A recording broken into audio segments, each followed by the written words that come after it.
Hello, welcome to FECTALK. This is Tim with FECTalk.com. Today I want to talk about and review SpongeBob SquarePants Pineapple Arcade by Andamiro. Now this game was released several years ago and they recently retired it, but I wanted to give it a review anyway because I've been seeing used ones available. And I think this is a great opportunity for you if you're doing redemption in a fun center. Now, Andamiro released this game, I believe it was in 2015 or 2016. I can't remember right off the top of my head. But I bought this game as soon as I found out about it. It's a 2-player card and coin pusher. So it pushes silver tokens over the edge that replenish the hoppers for the front and back. And it has a card set that consists of 9 cards. And the rare card is Gary the snail. But it has SpongeBob, it has Sandy, it has Squidward, Patrick, Eugene Krabs, Larry the Lobster, Pearl Krabs, and I can't remember the little guy's name, but you get the complete set, you turn it in, you get a set bonus.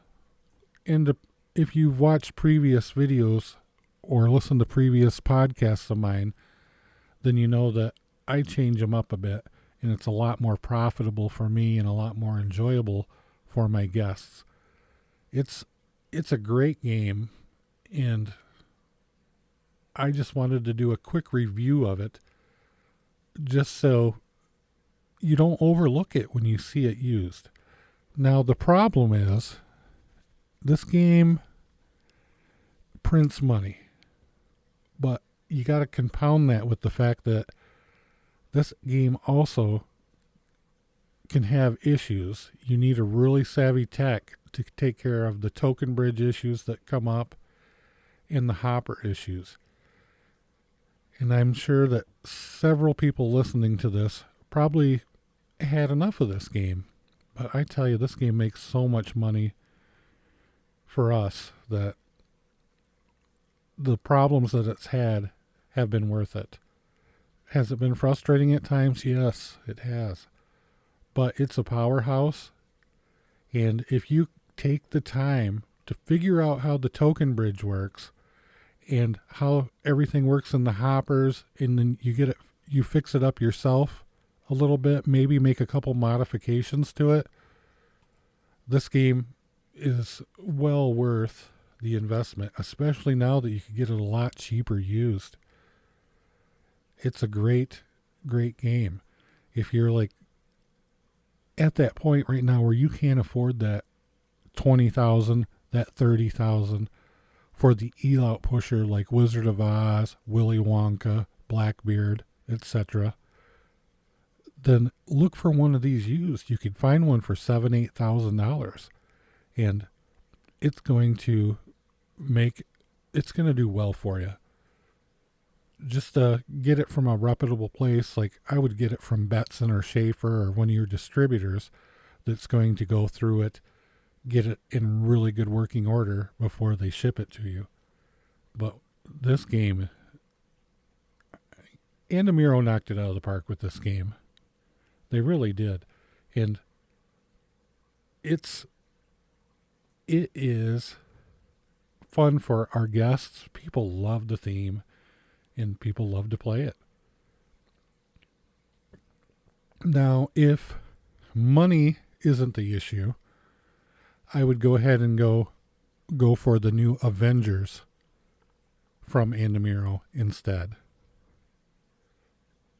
because that's going to be supported a lot longer than the SpongeBob SquarePants is, because you're going to get to a roadblock eventually in maybe 5 years or so where parts aren't going to be available anymore for SpongeBob because they're not going to be required to have those parts. But if you got the opportunity, you could get one cheap. This game would definitely make you money. And certainly listen to one of my podcasts about the card pushers and how to change the way the sets work.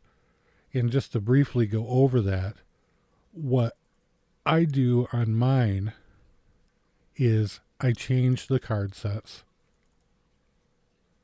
So when you play the game, instead of having to have Patrick, the Lobster, Sandy, Gary, the whole card, all the cards, you don't have to get all of them to complete the set. Because what happens is there's only so many Garys in a deck, maybe 4, maybe 8, I can't remember.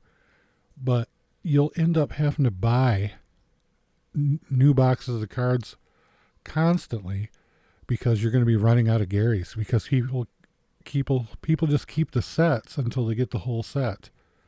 And they take them home. You won't see them again for a month or so.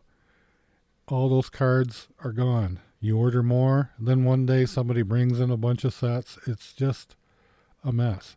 So what you do is you make Gary a set by himself. 3,000 tickets. Bam. Your problem solved. Now you have a semi-rare card. I make mine SpongeBob. And then they get the rest of the set. It's a lot easier to get the sets. You don't have to wait for people several days or weeks or months to come back with cards to try to complete their sets. It's a lot easier for them to do that. They love it because they don't have to take the cards home. They get a quicker satisfaction of getting a set, and it makes more money for you too. So it's a no-brainer. So have a look at a December replay.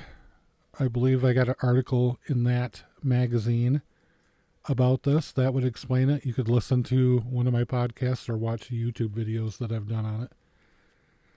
But SpongeBob, I just wanted to get this one in the books because the game has done so well for me. And Demiro has done such an awesome job with this game. Very, very good job. And they do a great job with their other games as well. I'm getting an Avengers soon, and once I get that and get that up and going, I will definitely do a review of that. I've already got the cards for it. I've already made my own custom cards for it, and I'm excited. I'm sure it's going to be a super hit too, just like SpongeBob Pineapple Arcade was. So once again, if you could find this game used, I would definitely go for it, because it could, if the price is right, it's going to make you a lot of money. And if you have any questions, if you take this advice and the game has issues or you need help with it, just send me an email at tim@FECTalk. I'll be glad to help you with this game. I'll be glad to help you get this game set up to make you a bunch of money. So, SpongeBob SquarePants Pineapple Arcade by Andamiro. A definite winner. Great game. It looks really good too. And the card set's nice. The theming's nice. The gameplay is nice. This game would be a 10 out of 10 if it wasn't for the mechanical issues that it had, especially early on. It still does, but it is a workhorse. It'll make you a lot of money.